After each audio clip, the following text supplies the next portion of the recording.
This is a solar box oven. It is an insulated box with a glass top. You see the glass top? And reflectors. The reflectors create an area that's almost 4 times the size of the glass, which means it can collect as much as 4 times the energy. This particular box oven can get up to 400 degrees, so you can bake just about anything you want.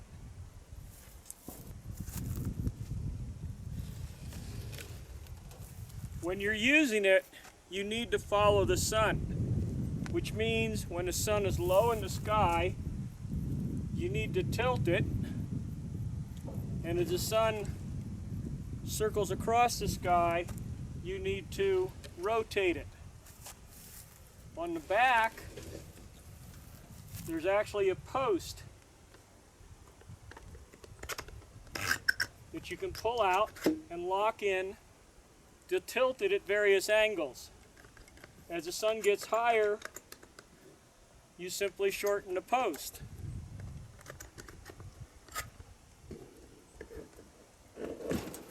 Until in high summer sun, you're still at a slight angle in most elevations.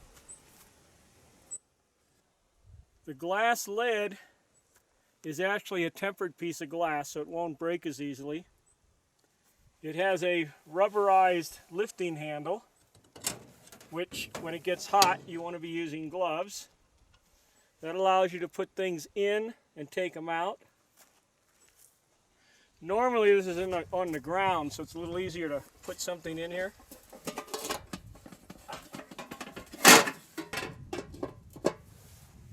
So as you can see, I can put a reasonable size roasting pan in there.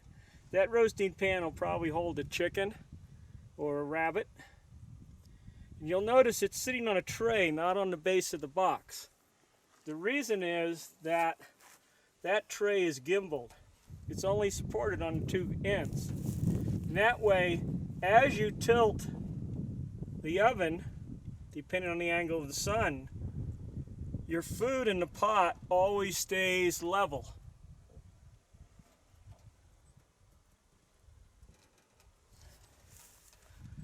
Ovens that do not have a gimbal tray need to always remain flat, which means they may be limited in the angle they can set to the sun.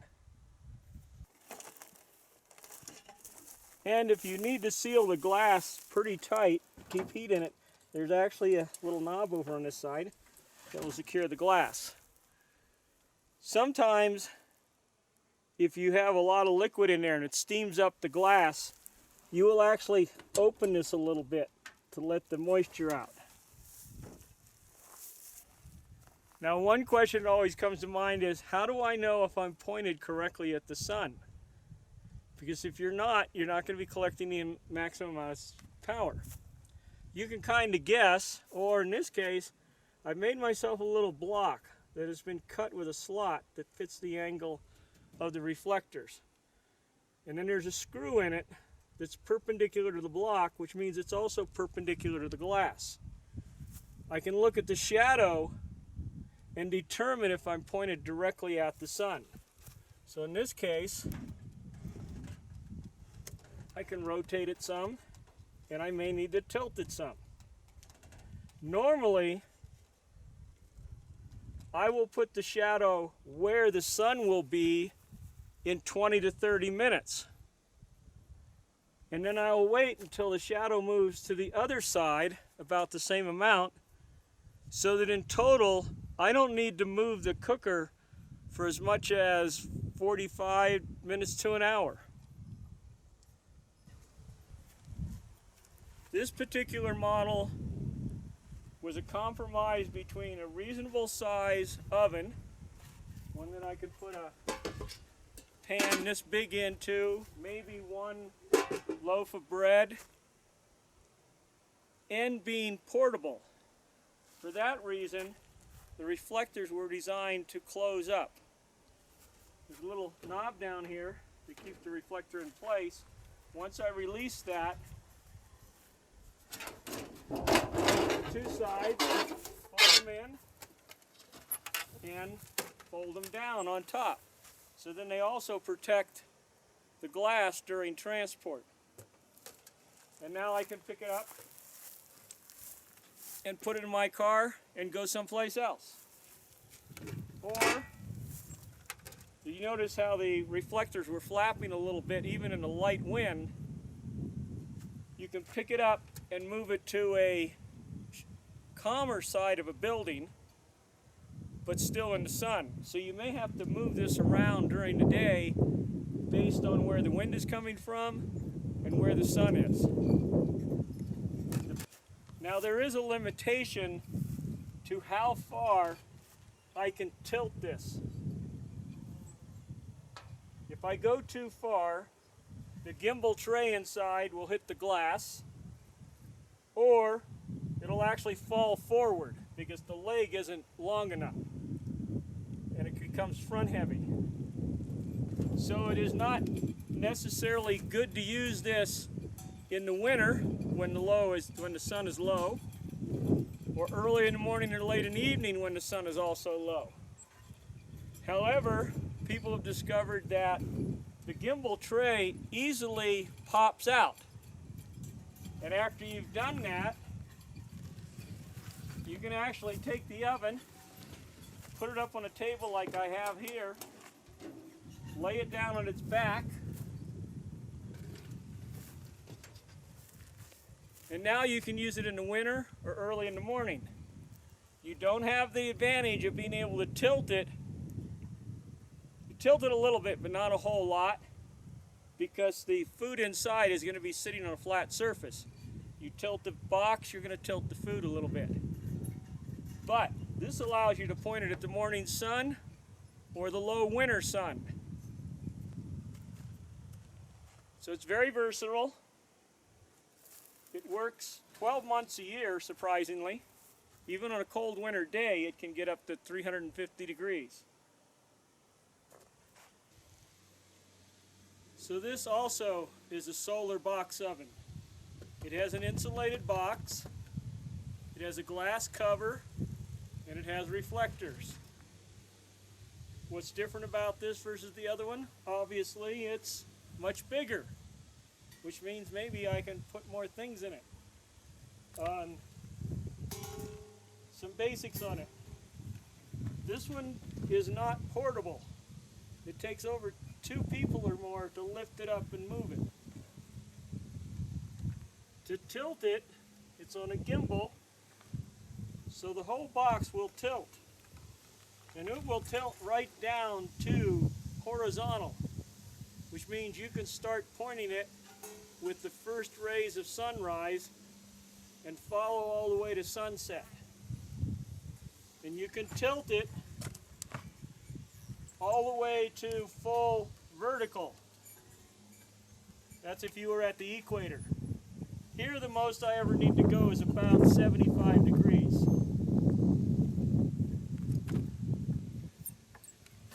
In terms of rotating and following the sun, it's pretty big.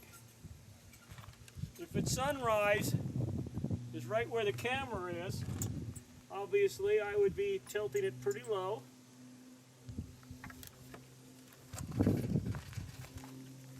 And I actually use a lever arm to help move it. And now you can see that there is 2 panes of tempered glass inside. Then during the day, I will rotate it back the other direction as I continue to tilt it to follow the sun. I need to adjust this one about every 45 minutes, similar to the other one.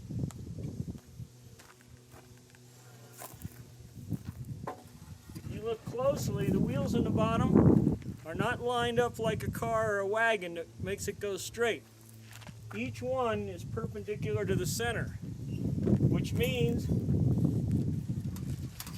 the unit only rotates in a circle. The wind can't drive it around the yard, it will only drive it in a circle. What else do we notice? The size of these reflectors are considerably larger than the ones on the other model. Remember, the other model was specifically made to be portable. So the reflectors had to fold down to the size of the glass on the top. That limited it to about this size, half this, or equal to the glass. If you're not going to make it portable, you can make the reflectors larger and more rigid. That way the wind doesn't knock it around. Slight problem, I can't reach the glass to put things in, it's too deep. We'll talk about solving that in a second. Another advantage of this is the reflectors are longer. The amount of space that the sun is collecting is about 4.5 times the glass. That's a bit more than we had over there. Also, the other cooker, the reflectors were tilted to 60 degrees to the glass. These are tilted a little steeper to 67. That allows, across the course of about 1 hour, all the sun that hits the reflectors is going to the glass. At 30 degrees, at 60 degrees, you start to lose some of the reflection.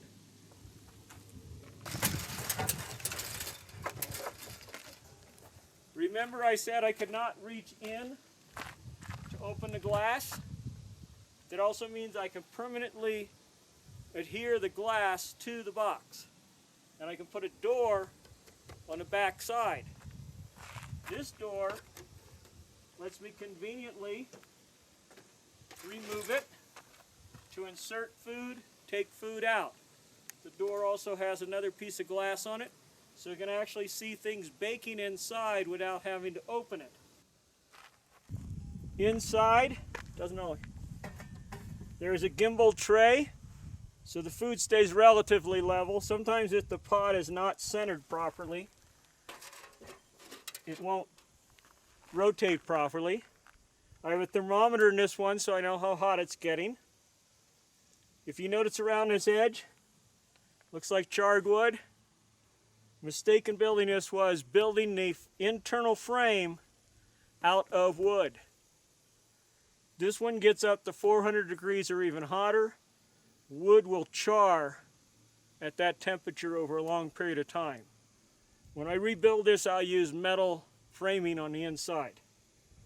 The lever arm that I use to tilt the box also has a pointing screw on it.